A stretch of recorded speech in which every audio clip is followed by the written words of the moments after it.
തൂവരയും ഉരുളക്കിഴങ്ങും കൂടിയിട്ടുള്ള ഒരു കറിയാണ് ഉണ്ടാക്കുന്നത്. ഇനി ഇതെല്ലാം ഒന്ന് പൊളിച്ചെടുക്കണം. ഇതുപോലെ ഇതെല്ലാം ഒന്ന് പൊളിച്ചെടുക്കണം. ഒരു വലിയ ഉരുളക്കിഴങ്ങാണ് എടുത്തിരിക്കുന്നത്. പിന്നെ 1/2 കിലോ തൂവരയാണ് ഞാൻ എടുത്തിരിക്കുന്നത്. ഇനി കറി ഉണ്ടാക്കാൻ തുടങ്ങും. പിന്നെ കുക്കറിലാണ് ഉണ്ടാക്കുന്നത്. ഞാനൊരു കുക്കർ ചൂടാക്കാൻ വെച്ചിട്ട് അതിലേക്ക് വെളിച്ചെണ്ണയിലാണ് ഉണ്ടാക്കുന്നത്. വെളിച്ചെണ്ണ ഒഴിച്ചു കൊടുക്കാം.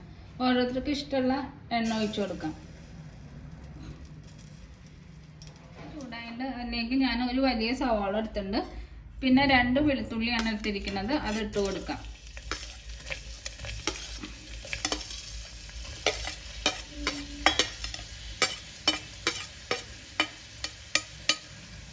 ഈ സവാളയൊക്കെ ഒന്ന് വാടി വരുന്നവരെ ഒന്ന് വഴറ്റാം. ഒന്ന് സോഫ്റ്റ് ആയാൽ മതി സവാളയൊക്കെ. ഇപ്പം സവാളയൊക്കെ ഒന്ന് വാടി വന്നിട്ട് ഇനി ഇതിലേക്ക് തുവരയും ഉരുളക്കിഴങ്ങും ഇട്ട് കൊടുക്കാം.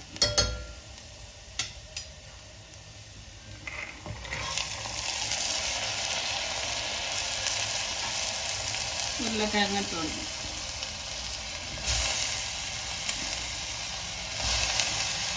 ഇനി 1/2 ടീസ്പൂൺ മഞ്ഞൾപ്പൊടി ഇട്ട് കൊടുക്കാം. ആവശ്യത്തിന് ഉപ്പ് ഇട്ട് കൊടുക്കാം.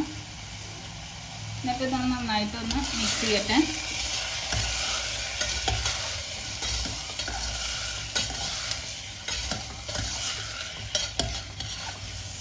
കുരുമുളക് പൊടി 1/2 ടീസ്പൂൺ ഇട്ട് കൊടുക്കാം. ഇനി 1/2 ടീസ്പൂൺ മുളക് പൊടി ഇട്ട് കൊടുക്കാം.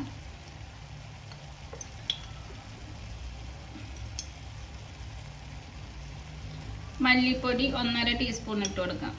മുളക് പൊടിക്ക് ഓരോരുത്തരുടെ ഇഷ്ടത്തിനനുസരിച്ച് ഇട്ട് കൊടുക്കാം.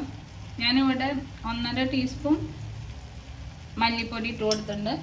പിന്നെ ഇത് ചിക്കൻ മസാലയാണ്. അത് 1 ടീസ്പൂൺ ഇട്ട് കൊടുക്കാം. പിന്നെ 2 പച്ചമുളക് നീളത്തിൽ അരിഞ്ഞത് അത് ഇട്ട് കൊടുക്കാം. പിന്നെ ഒരു വലിയ തക്കാളിയാണ്. അത് കുറച്ച് വലിയ കഷ്ണങ്ങളാക്കി അരിഞ്ഞതാണ്. അത് ഇട്ട് കൊടുക്കാം. പിന്നെ കുറച്ച് കറിവേപ്പില. ഇനി ഇതെല്ലാം നന്നായിട്ടൊന്ന് മിക്സ് ചെയ്യുക.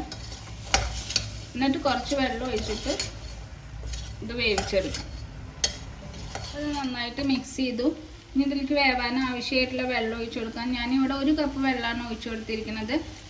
ഓരോരുത്തർ ഗ്രേവിക്ക് അനുസരിച്ചുള്ള വെള്ളം ഒഴിച്ചേക്ക്. ഞാൻ ഇവിടെ 1 കപ്പ് വെള്ളം ഒഴിച്ചു കൊടുത്തിട്ടുണ്ട്. ഇനി ഇത് അടച്ചു വെച്ചിട്ട് 2 വിസിൽ വരുന്നവരെ വേവിച്ചെടുക്കണം.